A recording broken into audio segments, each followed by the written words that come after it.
Well, I have the opportunity today to talk to you about something I'm passionate about, but it wasn't always that way, and that's how to create systems that actually support and expand your church's ministry. Now, when we think about systems, let me mention just a few examples. Hopefully you have a system for leadership development, or you have a way that you want newcomers to be integrated into the life of the church.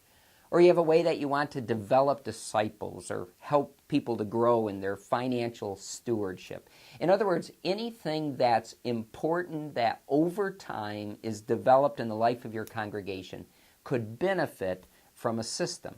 Now, what those systems are going to vary based on your church. For instance, if you're here and you're a church planter, maybe you went to a boot camp experience or read a book that helps you to understand the critical systems when a church is just being established. And obviously those are systems that'll help you launch, but that you can build on later. Some of you here are interested, though, in revitalizing an existing church. And maybe you want to go to a source like NCD, Natural Church Development. That's just one of many sources on church health that identify systems. NCD identifies 8 systems that need to be vital in order for a church to be healthy. Now, we've got to change our framework of thinking about systems. And I need to confess something. As an entrepreneurial leader, one of the things I suffered from initially was what I would call system suspicion, or maybe even system cynicism.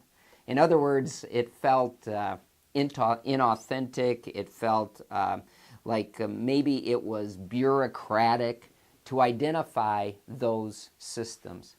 But the more I thought about it, I thought our bodies, our physical bodies, are healthy when we have vital systems that are functioning.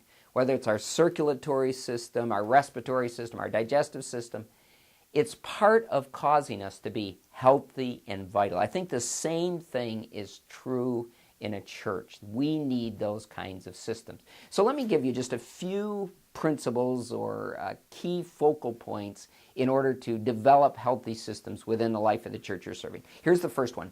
Build systems that are tied to your vision, the purpose and strategies you have for your church. If you don't do that, then it's real easy for systems to take on a life of their own and eventually become an end rather than a means.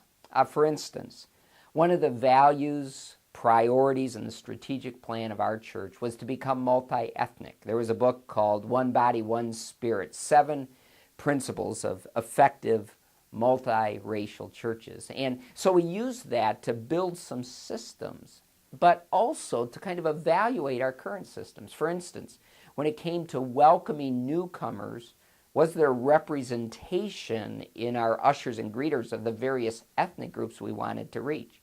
Or in our system of leadership development, were we certain that in all areas of ministry we were beginning to place a variety of ethnicities at the decision-making tables? Another priority was that we would multiply, that we would mother other churches. Over the 30 years that I served the church I did, over 10 other churches were birthed out of that congregation. But as we developed how those churches would be launched, it was our systems that allowed us to cover all the bases and include as many people in the process, but all to fulfill an important priority that we had as a church. Here's the second one.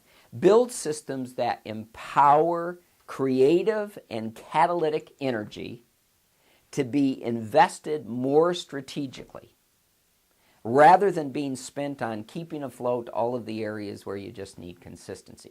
Now, wow, you say, Wayne, that is a mouthful, and it took me a long time to come up with that sentence, by the way. But it's a story that'll really help you to grasp what I'm saying. Years ago, a friend of mine very generously allowed me to be part of a leadership coaching experience for business leaders. They all have had, the requirement was they have needed to start their own business, been leading it for at least 3 years, and make at least 6 figures. I didn't qualify on any of those 3 accounts. But one of the things that leadership coach said really struck with me as a church planter and how I envision myself as an entrepreneurial church leader.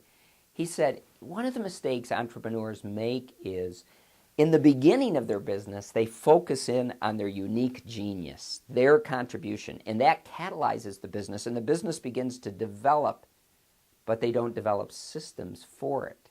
And eventually, they're trying to manage all of this stuff, and they're distracted from their unique contribution, and they're exhausted trying to keep up with it. And they end up discouraged, and their business ends up kind of topping out. I think the same thing can happen in the church world. You have a unique wiring by God, a unique contribution for God that God wants you to make.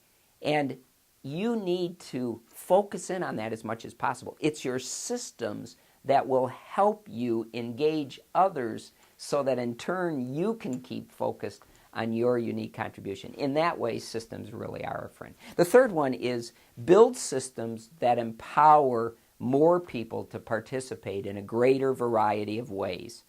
A good system provides connecting points for people who have different spiritual gifts, whether it's helps or administration or hospitality.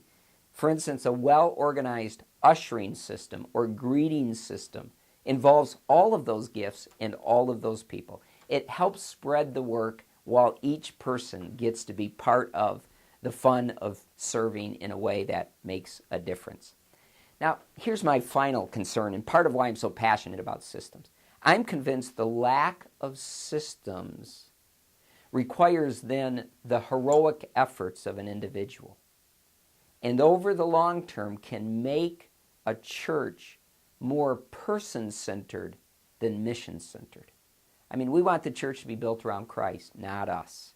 And systems help us spread the work, engage others, focus on our contribution, but I think in that way keeps us from being the center and keeps him in his rightful place.